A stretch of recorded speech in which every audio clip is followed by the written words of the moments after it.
Hello, and welcome to another episode of the Lore of Braunhaven. And today we're going to be continuing on our discussion of the races of Braunhaven.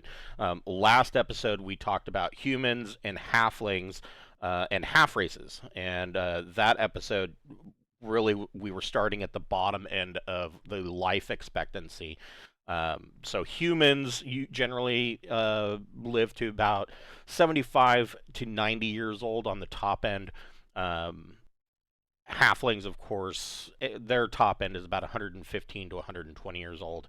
And the half races, it really depends. Tieflings and Qatar being the half gen, have much higher life expectancies than, say, like a half orc. Half orcs don't tend to live very long. And then, of course, you have half elves in there, and they're somewhere in between elves and humans. But today we're going to talk about elves and their many flavors in the Braunhaven region and the known world. So, the capital of the elves, that being high elves.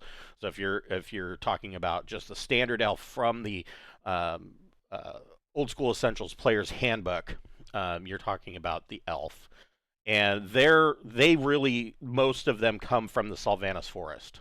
There are a couple of other smaller woods in the region that may have elves as well, or high elves, but they generally consider the Sylvanas Forest to be their home ground. Now, the Sylvanas Forest, in the Sylvanas Forest, is their capital city, which is called Derswadalek. Now, where it is marked here on this map, um, that is not necessarily the actual location of Derswadalek, and the reason for that is that the map had to have it there just to show that that's where somewhere in there that's where the city was. But the reality is that the Sylvanas Forest, there are many vortexes and portals that cut through the veil, which is the ethereal plane, to directly to the Fey realm. And so, because of these vortexes, it is very, very easy to get lost in the Sylvanas Forest. It is very maze-like. People have ventured in, beyond the what they would consider the outskirts of the forest, and head into the deep woods, and are never seen again. They get lost, turned around, and spend what little time they have left ranging around the Sylvanas Forest, never to see civilization again. And so the elves are the only ones, or those that they invite. They have a method of clearing that path to get to Derswadalek. But there are, of course, the Sylvanas Forest is home to. There's a lot of bleed over, so it's home to a lot of fey creatures such as warp beasts. D&D players may know those as the Displacer Beast.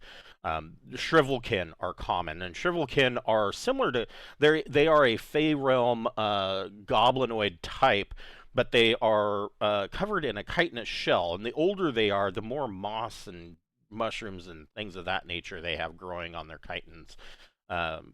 chitinous plates. So there's a lot of bleed over, and it can make the Sylvanas Forest one of both wonder and also extremely dangerous. Warp beasts are really no joke. But the high elves navigate the forest freely, and really the biggest issue probably with high elves, especially high elves, is that they tend to be arrogant. They are full of themselves, and it's not necessarily they don't do it on purpose. It is actually a core belief that because of their longevity, that they are somehow better than all of the other races.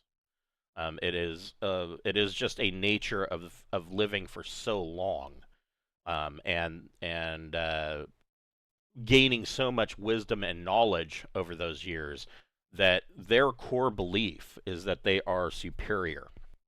And they, like I said, it's not something that they purposely direct. Humans generally play it off as, ignore him. He's just an elf. They're all like that. Dwarves, on the other hand, it seems to rankle them because there is a core personality friction between elves and dwarves. It hasn't led to anything like strife or battles, but dwarves have a core belief. If you're going to be rude to somebody, be rude to their face. They're very point blank. And you don't need to hide your rudeness behind pleasantries. If you're going to do it, just do it. Um, Elves, on the other hand, don't mean to be rude. They just are. They just believe themselves to be that much better, and it comes out in just passing conversation. It's not on purpose, and so this tends to lead to friction between dwarves and elves. The average lifespan of a high elf, you're really pushing 320 years. Elves don't even really they're not even really considered to be an adult until about 100 years old. So it is very rare for you to see an elf outside of the Sylvanas forest over the age of or under the age of 100. They are that would be considered an immature elf, and that may actually, if you have a character that you're making that's under 100 years old, it should be played up a bit. You're not quite as wise as you think you might be, and you probably aren't nearly as worldly as other elves who have left and traveled the world. You just have no experience outside of the Sylvanas forest or Drizwadelek. The other kind of elves are wood elves. Now, if you're wanting to create a wood elf character, the place to go for that is Carcass Crawler issue number 2. Wood elves are in that issue. They are common in the smaller wooded areas around the Braunhaven region and across the world. Wood elves tend to be more of a nomadic type. Their tribes do generally create some kind of home base. So they'll have like a small tree village, or even, I guess it's really stretching it to call it a town. But they end up probably their larger villages would be right on that line where you're like, it might be a town. It's a little big for a village, but they tend to be small. And that home base is basically someplace that the more nomadic members of their tribe may come back to, basically just to resupply or mostly for trade. This trade will happen between different tribes of wood elves. Sometimes it will happen between different tribes of wood elves and high elves from the Sylvanas forest.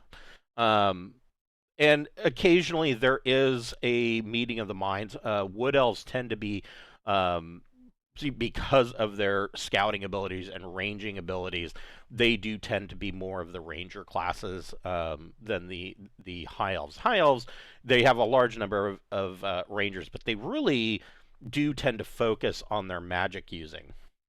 Wood elves, on the flip side, tend to more focus on their druid type abilities. They are much more attuned to.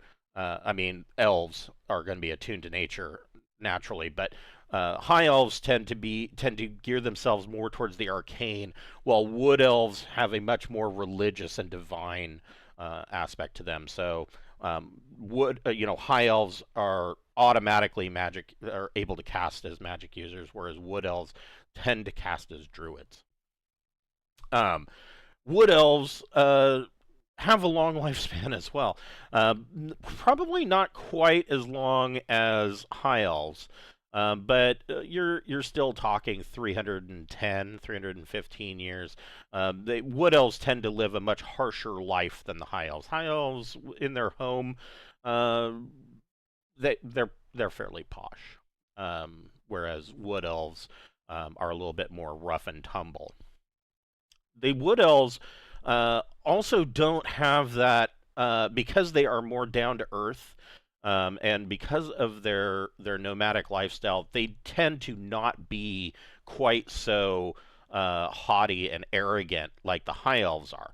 This can sometimes lead to disagreements between the High Elves and the Wood Elves themselves, because the High Elves uh, tend to think of all elves as their kin, and because they make a decision in Drizwaddalek, all elves are supposed to be following that decree. And wood elves are like, you know what? We have our own thing going on. We do our own thing. You give us very little assistance outside of your governance and decrees, and so we're going to keep doing what we want to do. And so there's sometimes there is a less of a meeting of the minds between high elves and wood elves than you might believe. So Wood Elves, in Carcass Crawler issue number 2, they have, of course, race as class, and they also have the just the race itself. And if you're going for race as class, you can create a Wood Elf and move along. If you're using it as the base for a race and you want to pick another class, Wood Elves can be acrobats up to 10th level. Assassins up to 8th level, druids up to 10th level, fighters up to 7th level, magic users up to 7th level, rangers up to 11th level, and thieves up to 10th level. So they really excel at being rangers, with druids and thieves and acrobats being close behind that. They just excel at those, mostly because of their decks. To be a wood elf, you have to have a minimum dexterity of 9 and a minimum intelligence of 9. But they do have a -1 to charisma and a +1 to wisdom. So there is that. The other type of elf, commonly seen, well, not commonly seen, outside of the Fey realm, this particular type of elf is very rare, and that would be phase elves. Phase elves are kind of the progenitor of elves on the whole. They are a little bit different than, for instance, the Eladrin or Eladrin from D&D. Phase elves, they are slender demi-humans, pointed ears. It's pretty obvious when you see one that they are of an elf type. The difference really comes in that their hair is going to be either a silver or it might be a violet color, and it'll range in between violet and silver.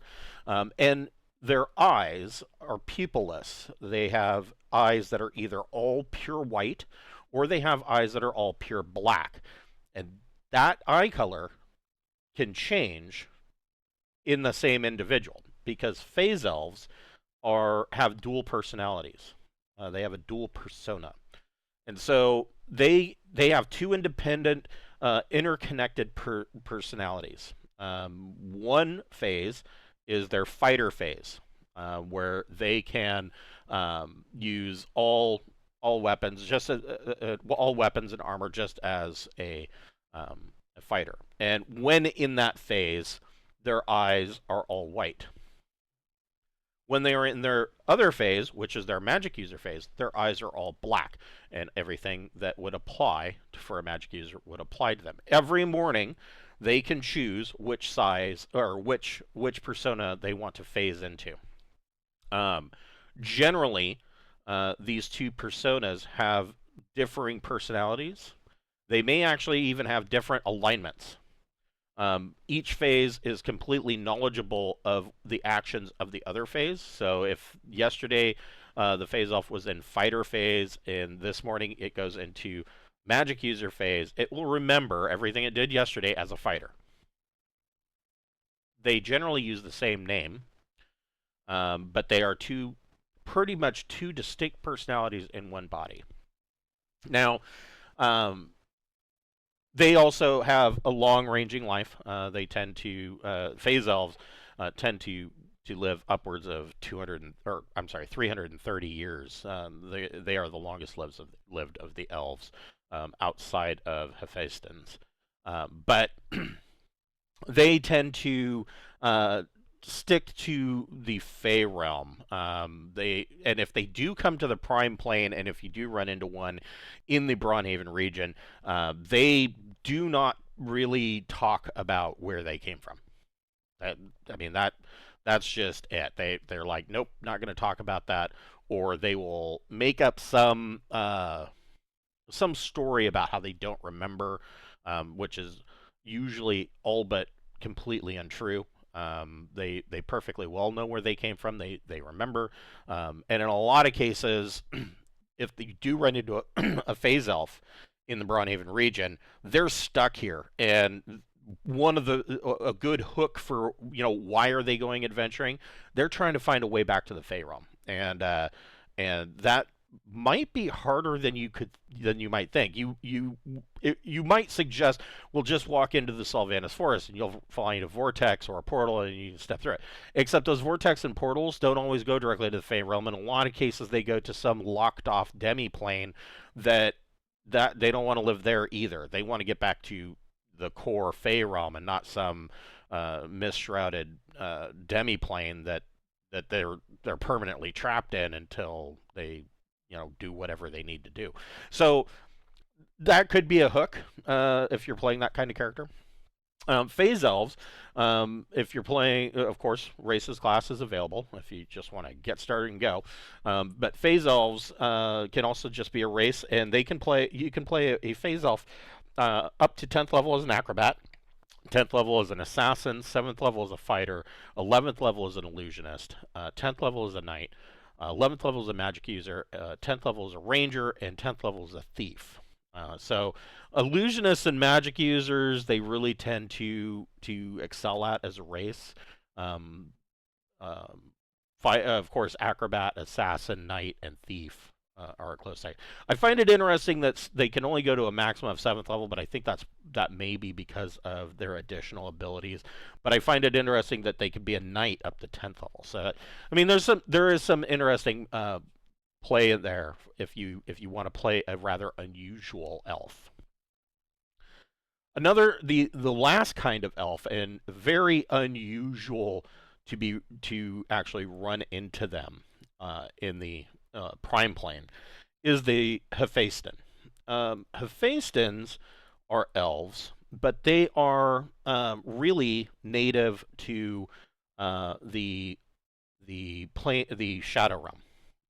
They are elves that are forever trapped, more or less, in the Shadow Realm. They consider that to be their home. So Hephaestons, they are tall. They're like 6 foot tall elves. They have angular features. They have pointed ears. Hephaestons can be found in Carcass Crawler #1. Is very, like I said, probably even more rare than finding a phase elf on the Prime Plane would be finding a Hephaeston. But Hephaestons have the specific ability that they have learned a non-lethal combat technique of neuropressure. So they can reach over and squeeze somebody on the shoulder where the shoulder meets the neck using a pressure point, and they can cause them to go unconscious, thus ending a conflict before it even starts.